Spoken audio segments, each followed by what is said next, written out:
아무리 울어도 하나님은 침묵하신다는 느낌을 받은 적이 있습니까? 이와 같은 순간은 파괴적일 수 있으며 그분이 실제로 거기 계시는지에 대한 의심을 불러일으킬 수 있습니다. 그러나 하나님의 침묵이 실제로 응답이라면 어떨까요? 만약 그것이 더 큰 것에 대한 초대라면 어떨까요? 많은 사람들이 자신들이 버림받았다고 믿고 신앙을 포기하는 것은 바로 이러한 침묵의 기간 동안입니다. 그러나 이러한 침묵이 빠른 응답이 없을 때만 일어나는 위대한 가르침, 심오한 계시, 영적 성장을 숨길 수 있다는 사실을 아는 사람은 거의 없습니다. 아마도 지금 당신에게 가장 필요한 것은 하나님의 즉각적인 말씀이 아니라 침묵 속에서도 그분이 훨씬 더 큰 일을 하고 계시다는 신뢰일 것입니다. 이것이 무엇을 의미하는지 함께 알아볼까요? 하나님이 침묵하시는 것처럼 보일 때, 아니, 영혼을 사로잡습니다. 그분은 왜 응답하지 않으시나요? 그분은 내 말을 듣고 계시나요? 라는 질문이 생깁니다.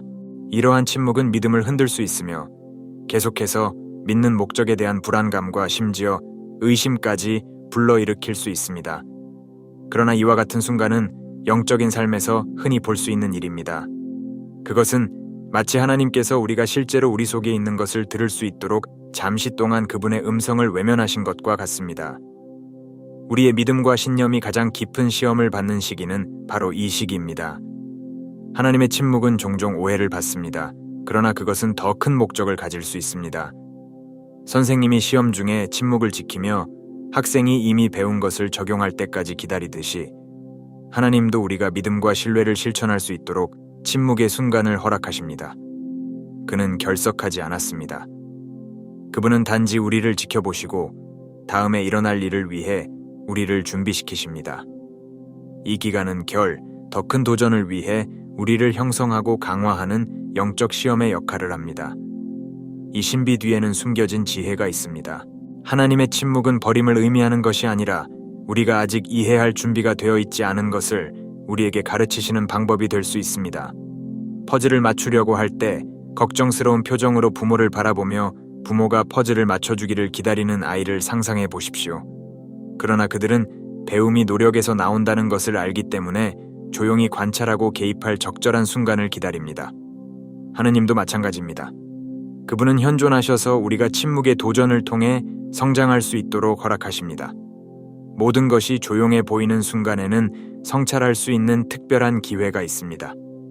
즉각적인 대답이 없다는 것은 우리 자신의 신앙을 더 깊이 탐구하고 동기를 다시 살펴보고 우리가 정말로 찾고 있는 것이 무엇인지 질문하라는 초대일 수 있습니다. 종종 우리는 침묵 속에서 우리 자신과 신과의 관계에 대한 가장 큰 계시를 발견합니다. 이러한 순간은 하나님께서 우리 각자를 위해 갖고 계신 더 큰 목적에 대한 인내와 자기인식, 확신을 강화할 수 있는 기회입니다. 하나님이 침묵하시는 가장 깊은 이유 중 하나는 믿음의 시험입니다. 가장 큰 시련 속에서 하나님의 침묵에 직면했던 욥처럼 침묵은 우리의 믿음이 성장하기 위한 전쟁터가 될 수 있습니다. 욥은 고통과 상실 속에서도 모든 것이 무의미해 보일 때에도 굳건했습니다. 이 침묵은 하나님께서 너는 내 말을 듣지 않고도 아직도 믿느냐? 라고 물으시면서 그분에 대한 우리의 신뢰를 시험하시는 하나님의 방법일 수 있습니다. 이러한 순간에 우리는 눈에 보이지 않는 것을 신뢰하라는 도전을 받습니다. 그분은 아무 말도 없이도 현존하신다는 것을 알 수 있습니다. 또 다른 중요한 이유는 인내를 가르치는 것입니다. 아브라함과 사라는 하나님의 약속이 그들의 삶에서 성취되기를 수년 동안 기다렸습니다. 그들은 하나님의 시간표가 우리의 시간표와 같지 않다는 것을 배워야 했습니다. 이 경우 침묵은 우리가 신성한 계획을 서두르면 안 된다는 살아있는 교훈입니다. 일상생활에서도 우리는 기도에 대한 응답을 기다리거나 삶의 변화를 기다리라는 부르심을 받았습니다. 이러한 순간에 인내는 우리의 영적 여정과 개인적 성장을 위한 필수적인 미덕이 됩니다. 침묵은 또한 우리가 영적 성장을 하도록 격려합니다. 다윗은 왕이 되기 전에 수년 동안 광야에서 살면서 하나님의 침묵을 경험했습니다. 그러나 그가 자신의 성품과 믿음, 그리고 하나님과의 친밀감을 발전시킨 것은 바로 이 기간이었습니다. 마찬가지로 하나님이 침묵하실, 그분은 우리를 더 큰 일을 위해 빚으시고 계실 수도 있습니다. 영적인 성장은 즉각적인 응답이 없을 때 일어나는 경우가 많습니다. 오히려 하나님께서 우리가 상상할 수 있는 것 이상으로 무엇인가를 준비하고 계시다는 것을 알고 하나님을 더 강하게 신뢰하고 의지하는 법을 배울 때 일어납니다. 하나님이 침묵하시는 것처럼 보일 때 많은 사람들은 하나님이 그들을 버리셨다고 믿을 수도 있습니다. 그러나 진실은 하나님의 침묵이 결코 부재를 의미하지 않는다는 것입니다. 우리가 깨닫지 못할 때에도 그분은 항상 거기 계십니다. 그것은 사람이 안개 속을 걸을 때와 같습니다. 그들은 태양을 볼 수는 없지만 구름 뒤에 빛나고 있다는 것을 압니다. 우리가 그분의 음성이나 그분의 행동을 명확하게 느끼지 못하는 순간에도 모든 발걸음마다 우리와 동행하시는 분이 바로 하나님이십니다. 이러한 침묵의 순간은 노래의 강역과 같습니다.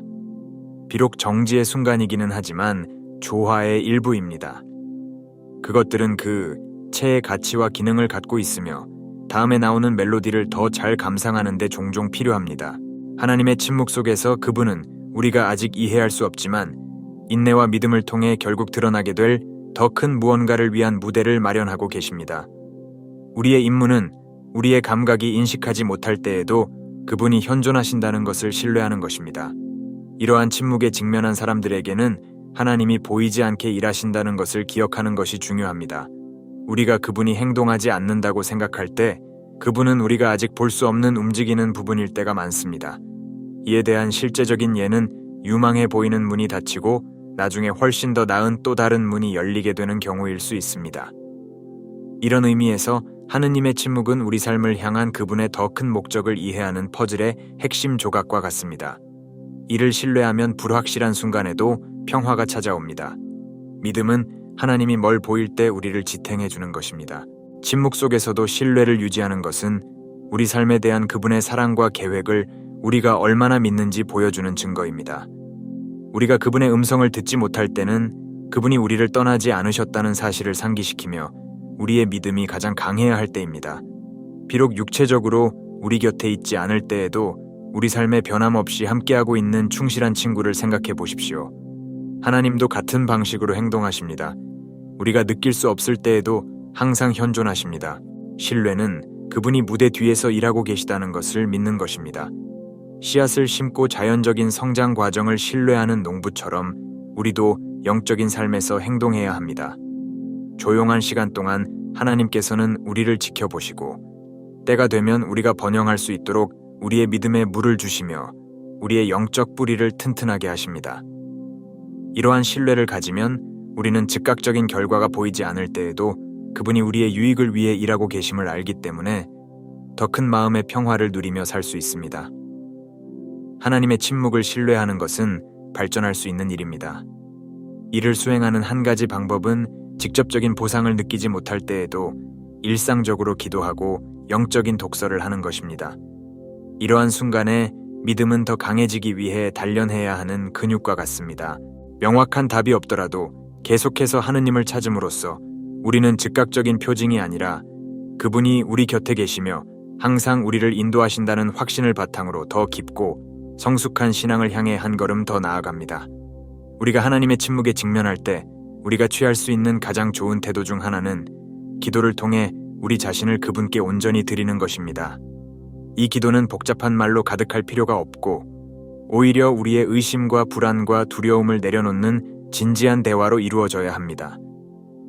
항복의 기도는 신뢰의 행위입니다. 즉각적인 응답이 없더라도 우리는 그분이 우리에게 가장 좋은 것이 무엇인지 알고 계시다는 확신을 갖고 우리의 삶을 하나님의 손에 맡기기로 선택합니다. 그것은 침묵 뒤에 더 큰 목적이 있다는 믿음을 갖고 도약하는 것과 같습니다. 이 기도는 기다리는, 이 항상 쉽지 않기 때문에 인내를 구하는 시간이기도 합니다. 침묵의 순간에 우리는 조급함이나 심지어 절망감에 압도당하는 일이 흔합니다.